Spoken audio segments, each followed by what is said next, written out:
ප්‍රියතම POTV දැන් කැමති තැනක කැමති විදියට ඇති වෙනකන් බලන්න. POTV Go app එක දැන්ම දාගන්න. SLT POTV TV බලන හොඳම විදිහ.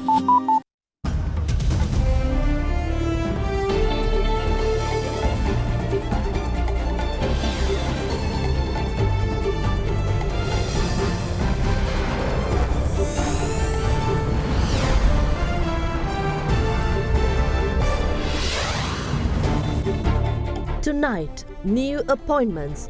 New Defence Secretary appointed in the wake of Easter Sunday attacks.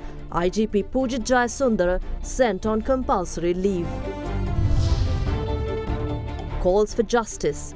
Archbishop Malcolm Cardinal Ranjit adamant that government carry out proper investigations into terror attacks.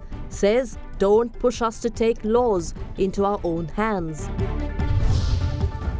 More arrests. The Colombo district organizer of National Tawhid Jamaat taken into custody, detained for further 72 hours. A resilient SME. Banks cut key rates after regulator directs to enable credit flow to the real economy.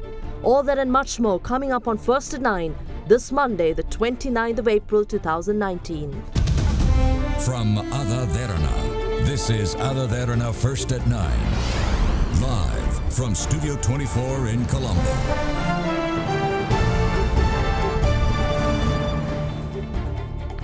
Enforce the law properly or else do not leave for the Catholic Church to take the law into our hands. Archbishop of Colombo Malcolm Cardinal Ranjit was highly critical of the government today and their efforts in cracking down on those responsible for the Easter Sunday attacks. Meanwhile, President Maithripala Sirisena made several new appointments in a bid to clean up the mess of the former Defence Secretary and the failure to disseminate information on the attack, while the current IGP was sent on compulsory leave. However, search operations to crack down on terrorists continue, with more arrests taking place today as well. And Sri Lanka's president banned face coverings under emergency law, effectively outlawing attire such as the niqab and the burqa. We have all this and more coming up tonight on First at 9. Former Army Commander General S.H. Shantha Kottegoda has been appointed as the new secretary to the Ministry of Defence. The appointment comes following the resignation of the former Defence Secretary Hemasri Fernando after he was requested by the President to step down from his position over the failure to prevent the Easter Day bombings despite receiving prior warnings of a possible attack. President Maithripala Sirisena also made several other new appointments which are directly related to national security of Sri Lanka. Following the Easter Sunday explosions, President Maithripala Sirisena informed then Defence Secretary Hemasri Fernando to resign from his post, citing his failure to prevent the Easter Sunday explosions despite receiving prior warnings. Accepting his resignation, Hemasri Fernando resigned from his post last Friday. Accordingly, the vacated post was given to retired Army Commander General Shantha Kottegoda. The letter of appointment was presented this morning by President Maithripala Sirisena. General Kottegoda was the 17th Army Commander in Sri Lanka from July 2004 to December 2005. The President also informed Inspector General of Police Pujit Jayasundara to resign. However, IGP Jayasundara did not vacate from his post. As the President has no powers to remove the IGP from the post according to the 19th Amendment to the Constitution, measures were taken to send him compulsory leave. Accordingly, Deputy Inspector General C.D. Vikramaratne was appointed as the acting IGP today. Meanwhile, N.K. Langakon, who was the former IGP, was appointed as a consultant to the Ministry of Defence. Meanwhile, Attorney General Jayanta Jayasuriya was appointed as new Chief Justice today and took his oaths as Chief Justice before President Maithripala Sirisena this morning.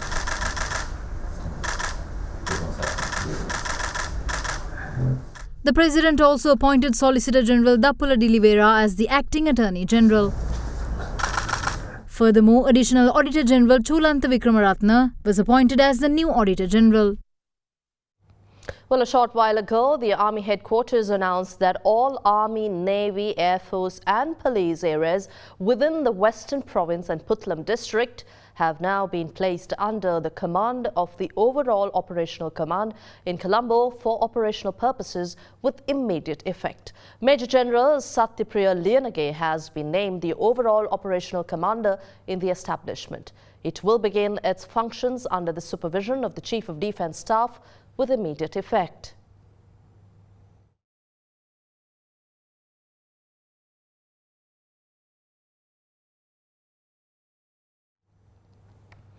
As we said, the Archbishop of Colombo, His Eminence Malcolm Cardinal Ranjit, expressed dissatisfaction in the manner in which the government is conducting investigations and called for vigorous crackdown on culprits responsible for the Easter massacre. Convening a media briefing today, the Archbishop went on to say that the Church may not be able to stop people from taking the law into their own hands unless the government conducts a thorough investigation into the wave of explosions that struck Sri Lanka.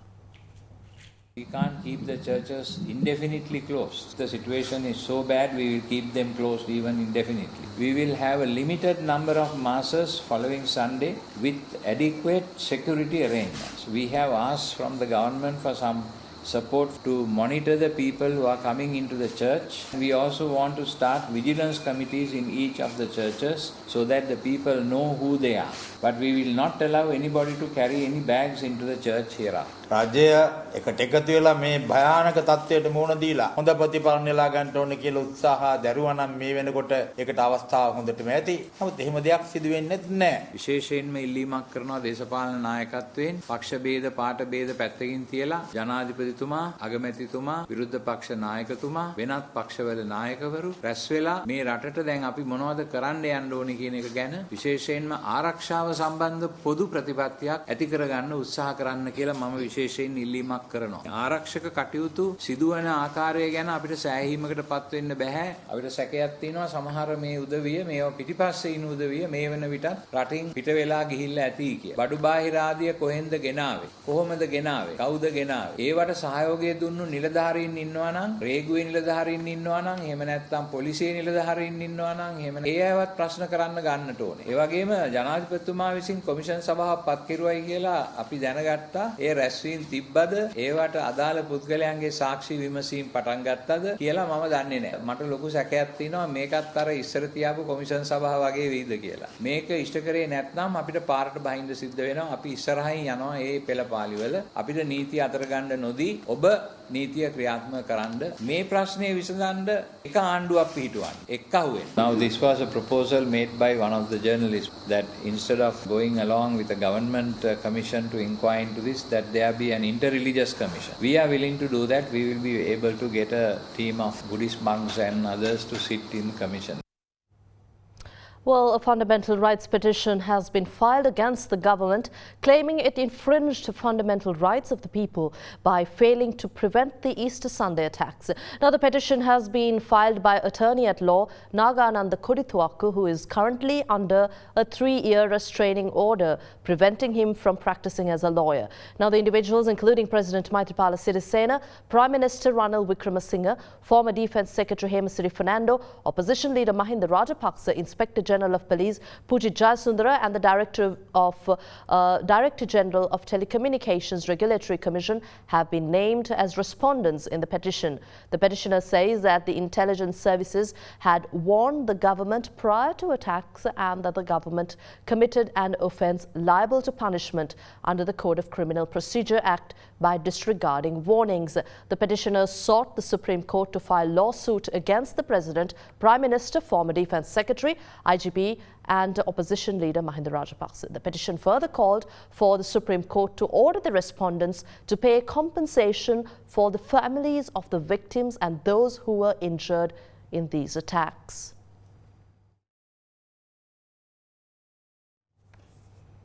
President Maithripala Sirisena announced that a cabinet subcommittee will be appointed at the next cabinet meeting to look into future measures that can be taken in order to rescue the tourism industry, which was hit by a severe blow following the recent terror attacks. Addressing a group of businessmen at the Presidential Secretariat this morning, the head of state gave his assurance of ensuring that security of the nation will be strengthened and terrorism defeated.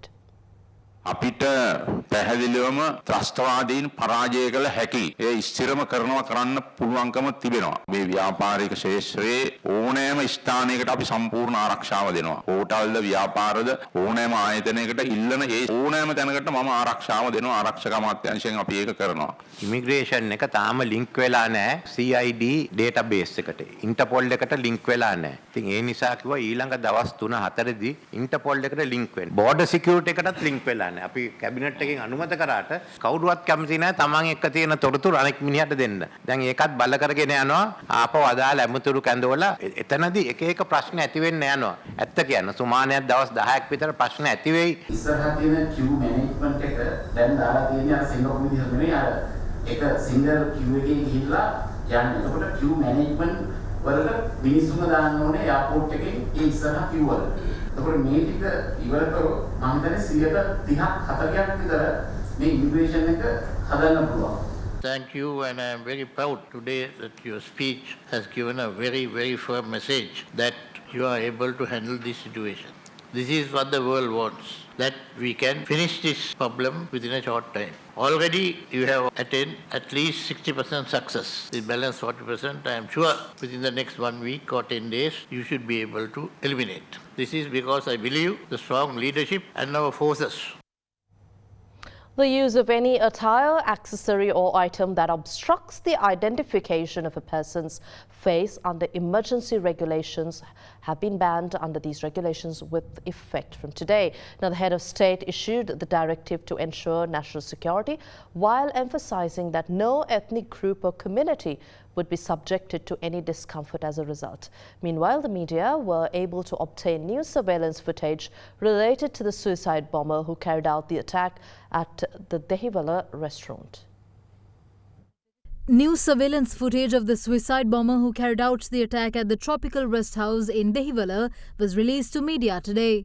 The footage showed the suicide bomber Abdul Latif Jamil Mohammed attempting to carry out his attack at Taj Samudra Hotel in 3 occasions on Easter Sunday morning. He was later seen leaving the hotel at 8:53 a.m. while forgetting one of his bags at the premises in attempt to leave to location in haste. He then got onto a three-wheeler and was seen reaching the rest house at 9:09 a.m. He leaves to a nearby mosque in Dehiwala 12 minutes after. He is then seen engaged in prayer and stays in the premises for almost 2.5 hours. Several people who were suspicious of the attacker during this period even questioned his presence at the mosque. However, the attacker managed to avoid the group of people at the premises. By 1:25 p.m, he returned to the rest house in Dehiwala by a three-wheeler. Surveillance cameras recorded the time of the blast at 1:30 p.m.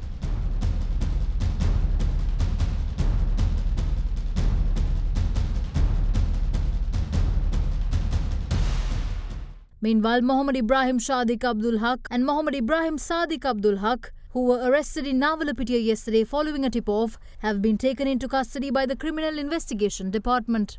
Security officials believe that they are directly involved with Easter Sunday bombings.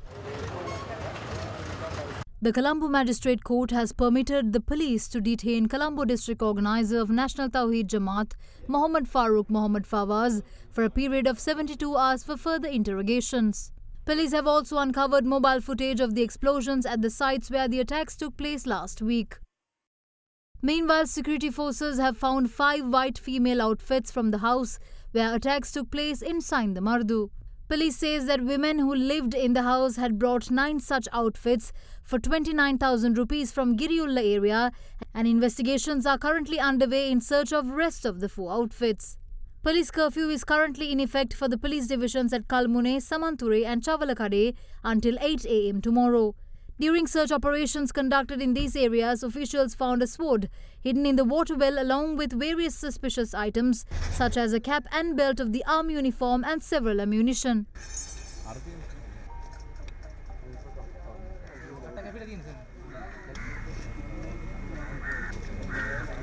An underground bunker was discovered at the premises of 3-story house in Navanture during a joint search operation by the police and Police Special Task Force.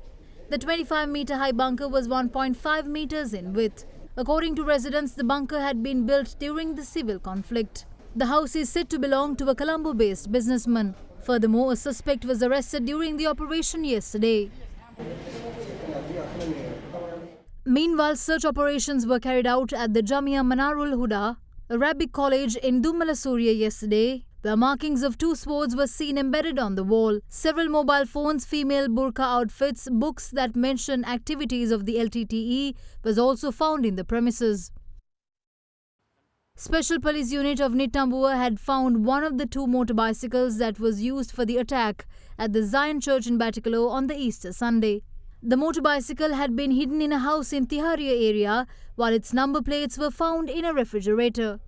The owner of the house was arrested today in Kegol under allegations of providing protection for suspects who carried out the Easter Sunday attacks and those who destroyed Buddhist statues in Mavanella recently. CID officials later took him to their custody. His son was also arrested today.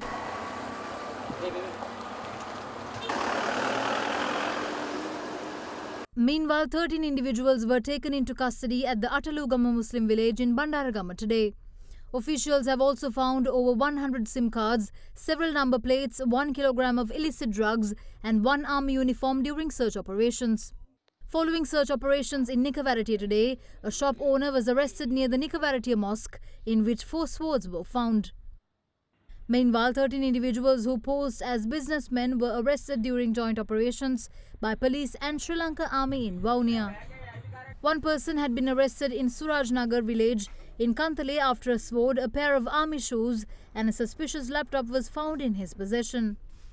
Residents in Valipanna had found a parcel on the roadside which had 5 live ammunition used for destruction of airplanes and 1 detonator. The parcel was immediately handed over to the nearby police station. 3 persons were arrested in Anuradhapura today after several outfits similar to that of army uniforms and uniforms of Muslim priests were found in a house. 4 individuals, including an individual who was burning Islamic religious books and a passport, were apprehended during search operations in Hakmana. 4 individuals, along with an individual who had a campaign poster targeting O-level students of 2018, had been arrested during search operations in Kaduruvela. Meanwhile, 7 suspects had been arrested in Kantale today, along with an individual who had 25 campaign CDs of the ISIS. 3 swords were also found during the search operation. National security expert and the author of the book From the Desert to World Cities, The New Terrorism, Professor Rohan Gunaratne said that Sri Lanka is in dire need of fresh national security laws as existing laws to criminalize incitement to violence are exceptionally weak. Joining our political and current affairs program at Hyde Park yesterday, Professor Rohan Gunaratne went on to say that Sri Lanka, which consisted of a strong security net owing to the decades-long war, became gradually complacent while Islamic extremist ideologies were being rooted in the country's Muslim community. We knew that there was an extremist movement coming into Asia and Sri Lanka was very much vulnerable to these attacks. Yes, we had intelligence information, but why do you think it wasn't taken very seriously? Sri Lankans have island mentality and they believe that IS will not affect them. Their main focus was the Tamil Tigers. We have one of the best militaries, best law enforcement agencies and the best intelligence services because for 27 years these 3 entities fought terrorism. But there was a change in thinking that the threat had diminished. The security and intelligence platform that existed was dismantled. That Sri Lanka became complacent about the security situation? Absolutely. And that is why IS ceded its presence here. Either to that, IS was operating here more as a propaganda entity. There were many alarm bells, but in general, apex leadership of the security and intelligence community did not act seriously. What should Sri Lanka be doing now? How do we de-radicalize these people? Sri Lanka did a brilliant job when it launched its rehabilitation program to de-radicalize and mainstream 12,000 Tamil Tigers. None of them returned back to violence because the program was very effective. Sri Lanka should build a similar program, but parallel to that, it is vital for Sri Lanka to pass a National Security Act. The reason Zahran could not be brought to justice is because Zahran for a long period operated as extremist. And the laws in this country are exceptionally weak to bring to justice those preachers of hate, those who incite others to violence. To bring such people to justice, we need a robust law that criminalizes incitement to violence, incitement to hatred. Are we to be worried about any threat to the region because Sri Lanka is a strong strategic location regionally? A province of the Islamic State, the Caliphate, has already been declared in South Asia. When such a province is declared, the Islamic State will invest in cyberspace to radicalize more youth. This is Sri Lanka's moment to build the Sri Lankan nation, to make every Sri Lankan community resilient against extremism and terrorism. Well, the former president has requested former heads of security to produce a report. We'll bring you all that after this short break.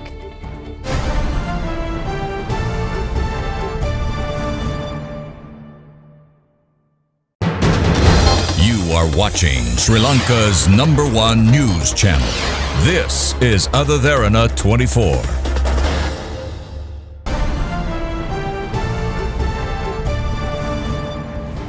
Welcome back. Leader of the opposition, Mahinda Rajapaksa, says that the proposed Counter-Terrorism Act is being introduced to suppress the country instead of combating terrorism. Speaking to media today, the opposition leader went on to say that the government should be held accountable for the attacks and not taking action any sooner. The Association of Muslim Religious Leaders met with opposition leader Mahinda Rajapaksa this evening and engaged in a discussion over the difficulties the Muslim community is currently facing following the series of explosions on Easter Sunday. මුස්ලිම් ජනතාව සම්පූර්ණ සහාය දක්වනවා මේ පරීක්ෂණවලට මේ අයගේ විස්තර ආණ්ඩුවට දීලා තියෙනවා. එතකොට රජයට දීපු තොරතුරු අනුව ක්‍රියාත්මක නොවීම තමයි මූලික වරද. මෙවැනි තත්ත්වයක් ඇතිවීම මේ ත්‍රස්තවාදීන් කීප දෙනෙක් නිසා මේ මුස්ලිම් සමාජයටම චෝදනා කරන එක වැරදි කියන එක තමයි අපි කියන්නේ. මම පැහැදිලිව කියන්න ඕන අගමැතිවරයාගේ මේ පහුගිය දවසේ හඳුන්වලා දෙන්න යන අලුත් නීතිය ඒ නීතිය ක්‍රියාත්මක කරනවා කියන්නේ මේ මුළු රටම මර්ධනය කරන්න. වෘත්තීය සමිති ශිෂ්‍ය ව්‍යාපාර ඒක ආරක්ෂාව දෙනවා මේ ත්‍රස්තවාදීන්ට ආරක්ෂාව දෙන පළාතක් මිසක් ත්‍රස්තවාදීන් අල්ලන පළාතක් නෙවෙයි. A meeting between the opposition leader Mahinda Rajapaksa and former security heads took place yesterday to discuss over the possible measures that could be taken to resolve the prevailing security threat in the country. Former Defence Secretary Gotabaya Rajapaksa, former Navy Admiral Wasantha Karannagoda, former Army Chief of State Vice Admiral Mohan Vijay Vikrama, former Air Force Commander Roshan Gunatilaka, former Army Commanders General Daya Ratnayaka, General Jagat Jayasuriya, former IGP Mahinda Balasurya and several others attended the meeting. The ජාතික ආරක්ෂාව ලැබිලා තියෙන බොහොම සුළු පරාසයක් මම හිතන්නේ මේ වැඩපිළිවෙල. ඒක වහාම වෙනස් කරගෙන මේ ජාතික ආරක්ෂාවට මුල් තැන දීගෙන කටයුතු කිරීම මම හිතන්නේ රජයේ වගකීමක් කියලායි. උන් තමයි අවුරුදු 30ක යුද්ධයක් අවසන් කරේ. අවසන් කරා ඊළඟට ආරක්ෂා කරා. මේ පිළිබඳව අපිට වාර්තාවක් ලබා දීම තමයි අපි බලාපොරොත්තු වෙන්නේ. Now, the General Secretary of the United National Party, Minister Akhila Viraj Karyavasam, says that the United National Party refutes allegations made against the present government for having weakened the intelligence units of the country. Addressing media at the Temple Trees this morning, Minister Akhila Viraj went on to say that discussions are ongoing to take over several religious schools which do not fall under the purview of the Education Ministry. මේ බුද්ධ්‍යාංශ දුර්වල කරනවා කියලා සහ කරා කියන එක අපි කිසිසේත් පිළිගන්නේ නැහැ. 4 දෙනයි බුද්ධ්‍යාංශ නිලධාරීන් අත්අඩංගුවේ. ඒ අත්අඩංගුවේ ඉන්නේ කප්පන් ගැනීම සම්බන්ධයෙන් මීට පෙර බුද්ධ්‍යාංශයේ නිලධාරීන් කීප දෙනෙක් අත්අඩංගුවට අරගෙන මේ වෙනකොට අපමත උදාහැරලා තියෙනවා. ඒගොල්ලෝ ඇවිල්ලා එක්නැලිගොඩ අතුරුදහන් වීම සම්බන්ධයෙන් ලසන්ත වික්‍රමතුංග ඝාතනයේ සම්බන්ධයෙන් අත්අඩංගුවට ගත්තා. ඒ වගේම මේ සංවිධාන මුල් කාලේ ඇති කරන්න මේ සංවිධාන ඉදිරියට ගෙනියන්න ඒ වගේම රජයේ වැටුප් ලැබුව අය මේ සංවිධාන වල සිටීම බුද්ධ්‍යාංශයයි කියමින් ඒ ආදී ප්‍රශ්න අපිට මතුවලා තියෙනවා.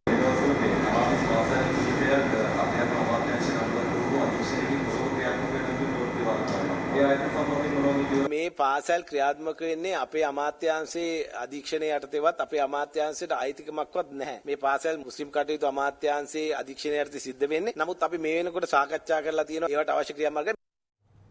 People from different nationalities and religions came together yesterday to pray for those who lost their lives 1 week following the Easter Sunday attacks. Memorial services were held across the island and elsewhere in the world as 1 week passed following the tragic incident here in Sri Lanka. A memorial service was held at St. Anne's Church in Valimada last evening, presided over by Father Hemant Pires.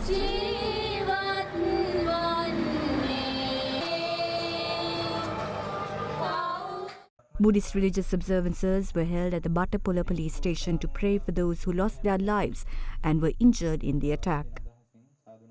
A candlelight vigil took place at Jayal yesterday with the presence of Buddhist and Catholic community in the area. In St. Sebastian's Church in Mangalapura, 2,500 lamps was lit last night in remembrance of the victims and pray for such calamity to never take place again. Religious observances were also held at the historical Sri Sumana Saman Mahadevali in Ratnapura last evening in remembrance of the victims of Easter Sunday attacks. In Saudi Arabia, a memorial service was held at the Sri Lankan embassy. Maybe it is the spirit chanting center.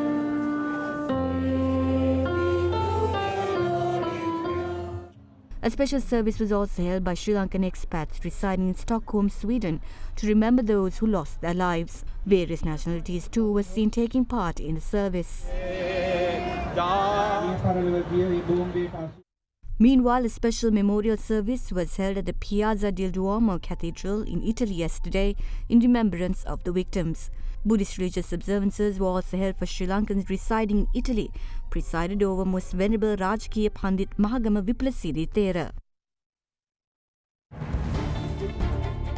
Break on First at 9 will return soon.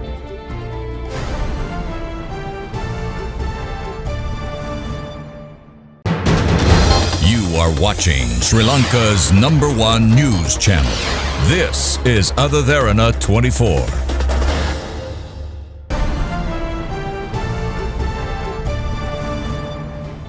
And now we take a look at trauma management following tragic incidents.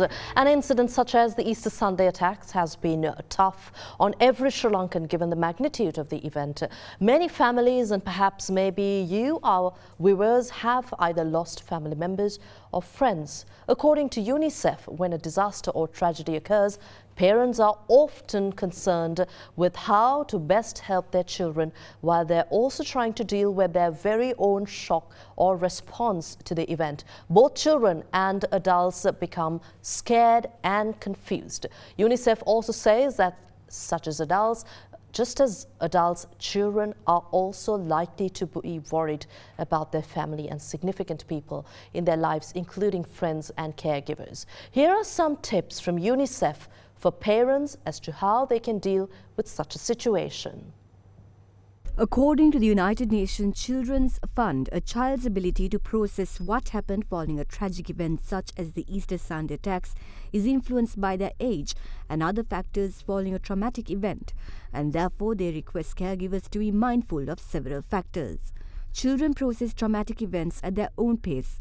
Therefore, caregivers must be available to discuss the events on more than one occasion. Don't judge one child's reactions to loss by another's, as children react in different ways. Mood changes are to be expected in children following a significant loss or a disturbing event. Therefore, it is important to be sensitive and patient with the changes in your child's emotional world. Encourage children to express and communicate their feelings. Talk to children about the different moods or feelings people, including you, may experience after tragedy. Find a quiet place and time to speak with your children and be available for any questions. Provide children with honest and direct information about what has occurred. Allow your children to retain as much of their daily routines as possible during stressful times. Monitor exposure to media coverage, including television, radio and newspapers, as repeated viewing can be distressing, particularly for young children. Try to remain calm. This will not only show your children that you are still in control, but it will also teach them how to handle stressful situations in a thoughtful way. Reassure children that they are safe and are being taken care of. UNICEF advised parents that if emotional and/or behavioral problems persist for more than 6 weeks, it is recommended to consult a mental health professional. It is also a stressful time for parents. Therefore, UNICEF requests parents to give oneself a time to heal and ask or provide support if needed.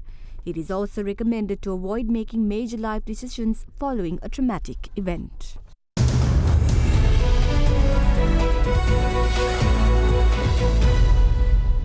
In your business news, listed private banks in Sri Lanka today took measures to reduce deposit rates after the regulator directed banks and finance companies to cut deposit rates in order to reduce excessive costs of funds borne by the financial sector in the country. Now, the central bank said today that it has observed high interest rates changed or charged on lending products and excessively high interest rates offered on deposit products by licensed commercial banks and licensed specialized banks and non-bank financial institutions, despite measures taken to bring down overnight interest rates and enhance market liquidity.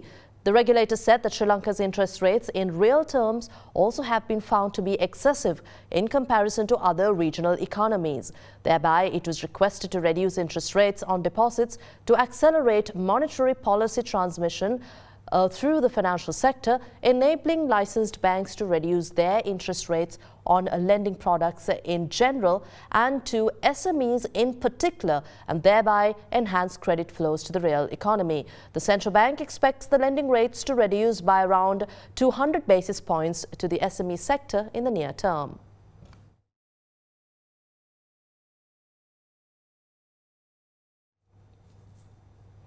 Also making top news, the deep depression in the Bay of Bengal area to the southeast of Sri Lanka has developed into a cyclonic storm named Fani. The Department of Meteorology warns that it is likely to intensify into a severe cyclonic storm over the next 12 hours and to continue to gain in strength.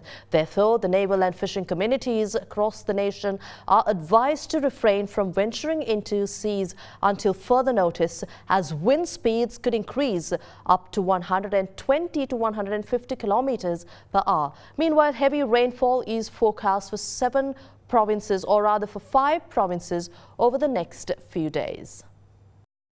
The cyclonic storm Fani is currently located 580 kilometers east of Patiklo. The Department of Meteorology says that the system is very likely to move northwestwards off east coast of Sri Lanka and gradually recurve north-northeastwards. The system, which is likely to develop into a severe cyclonic storm during the next 12 hours and further intensify in the next 24 hours. This will bring showers and thunder showers with heavy falls of about 100 to 150 millimeters in the provinces of Sabaragamuwa, Central, Southern, Western and Northwestern. Heavy showers of above 150 millimeters can also be expected in these provinces. 73 individuals living in Pettigala in Balangoda Divisional Secretariat have been evacuated from their homes following risk of landslides in the area. 30 houses in Vaunia district were damaged last evening owing to gusty winds that swept through the area accompanied by heavy rainfall. Vaunia District Secretariat and the Divisional Secretariat are providing relief to the residents affected by the extreme weather condition. Meteorology Department says that wind speeds is forecast to be between 70 to 80 kilometers per hour over the deep sea areas to the south, southeast, east and northeast of Sri Lanka and may increase up to 100 kilometers per hour. Wind speed can increase up to 120 to 150 kilometers per hour in the sea areas within 300 kilometers from the center of the system. As a result, the naval and fishing communities are strongly advised not to venture into deep sea of Bay of Bengal to the southwestern, southern, southeastern, eastern, northeastern and northern part of the island until further notice. And for all that and much more, log on to www.adaderana.lk. Thank you for joining us. Good night.